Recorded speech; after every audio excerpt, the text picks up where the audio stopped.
Alors, petite actu sur l'Argus.fr concernant la Renault Zoé qui a été testée en long et en large apparemment, sur autoroute, sur route et en ville. Donc voyons un peu ce que dit cet article. Nous avons emmené la nouvelle Zoé sur notre parcours de test d'autonomie par des conditions hivernales pas idéales pour les batteries. La petite Renault électrique s'en sort bien. On le constate chaque hiver, nos appareils photo, smartphones ou mini-caméras voient leur autonomie diminuer en usage extérieur. En effet, le froid altère l'autonomie des batteries et les voitures électriques n'échappent pas à ce phénomène. Pour un comparatif équilibré entre les véhicules électriques, notre test d'autonomie avec un parcours dédié prévoit d'ailleurs dans son protocole un essai par une température comprise entre 10 et 30 degrés. Mais quand vient le tour de la nouvelle Zoé, en ce mois de novembre 2019, les premiers frimas de l'hiver sont déjà là avec 4 degrés au moment du départ. C'est pas dingue, c'est clair. Nous décidons d'effectuer quand même le test pour jauger les capacités de la nouvelle Zoé par temps froid et avec un habitacle chauffé à 20 degrés, car après tout, une voiture électrique doit pouvoir rouler toute l'année. Nous ne comparons pas ses performances d'autonomie avec les autres modèles vu les conditions, nous referons le test par des températures plus clémentes pour cela, et pour comparer le niveau de performance de la Zoé en fonction des conditions extérieures. Oui, mais c'est sûr que là, contrairement aux autres voitures, ils les ont testés par temps printanier voire estival, donc c'est pas très juste pour la Zoé, mais bon. Pendant que la nouvelle Zoé fait le plein de watts à la borne de recharge de Croissy-Beaubourg, lieu de notre départ, faisons le tour du propriétaire. Ce modèle de deuxième génération est dispo à la commande depuis octobre 2019 à partir de 32 000 € avec batterie et avant bonus, donc 26 000 € quoi. Il repose sur la même plateforme que le premier modèle, le style change peu et une nouvelle batterie d'une capacité de 52 kWh est implantée dans le plancher. Bon là, ils refont le résumé des versions. Alors, ils partent avec une batterie chargée à 90%. Autonomie estimée de 307 km. Il tient compte de la conduite en amont. 90%, oui, c'est pas 307 km.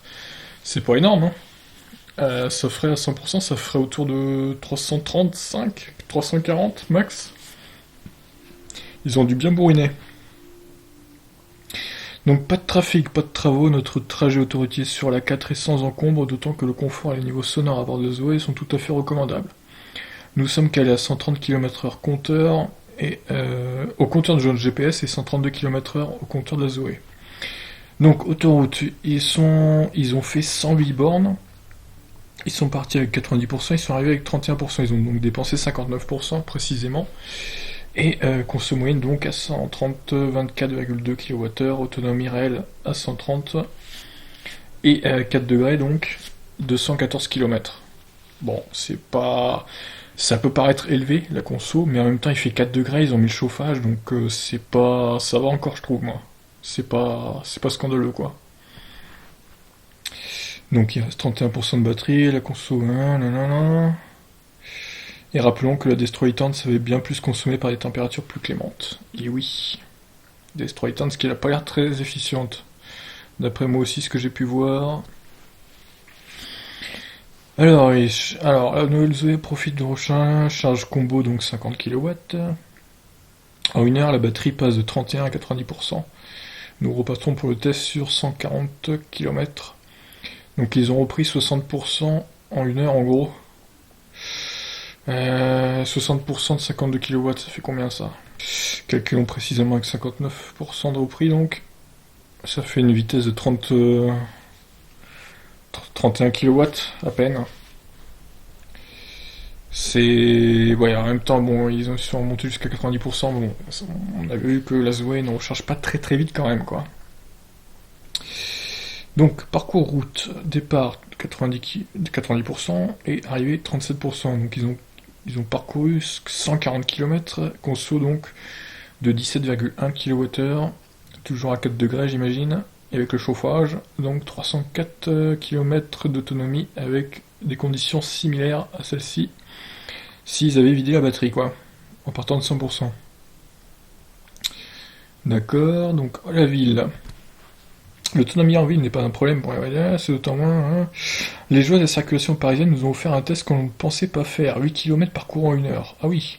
Dans ce trafic englué et par la température extérieure de 8 degrés, la conso s'est établie à 19,5 kWh au 100. Ah oui, quand même. Ah oui, mais alors du coup, ouais, c'est surtout le chauffage qui a consommé sur ce trajet, je pense. 33 heures de bouchon ou 266 km d'autonomie. Ok, bon. Donc en conclusion, avec sa grosse batterie, la nouvelle Zoé repousse ses limites en termes d'autonomie et est aujourd'hui la citadine électrique avec le plus grand rayon d'action, quelles que soient les conditions extérieures. Si son tarif à l'achat ou à la location n'était pas aussi dissuasif, comme les autres électriques, elle serait une alternative au modèle thermique dans bien des cas. Que ce soit à la ville ou à la campagne, l'installation d'une prise wallbox pour recharger facilement est également nécessaire pour pallier un réseau de bornes. Bon, après, ils peuvent le brancher sur une prise normale, mais bon, c'est sûr qu'avec une telle batterie, c'est pas conseillé. Voici donc les news pour cette Zoé. Que dire, que dire. Bon, en même temps, elle a pas été aidée par les températures, on va pas se mentir. Donc, il pleuvait à moitié ou pas? On sait pas. Non, peut-être pas. Peut-être pas de pluie, mais... Non, a priori, il faisait gris, mais pas de pluie. Bon, les consos sont un peu élevés, mais elles me paraissent pas scandaleuses. Moi, le problème qui se pose, c'est toujours cette recharge qui est très lente, quoi, finalement. Sur les bornes Unity qui peuvent prendre jusqu'à 300 kW, recharger à même pas 50, et encore, faut débourser 1000 balles si vous voulez l'option. Donc, pour moi, c'est un vrai problème, ça. C'est surtout la vitesse de recharge avec cette voiture le problème. Pas forcément sa conso, quoi. Donc voilà pour ces chiffres intéressants pour la Zoé, donc plutôt pas mal. J'espère qu'ils refont leur essai donc par temps clément, comme ils ont dit, comme ça on pourra bien se rendre compte des consommations également. Sur ce, je vous laisse, n'hésitez pas à réagir, ciao.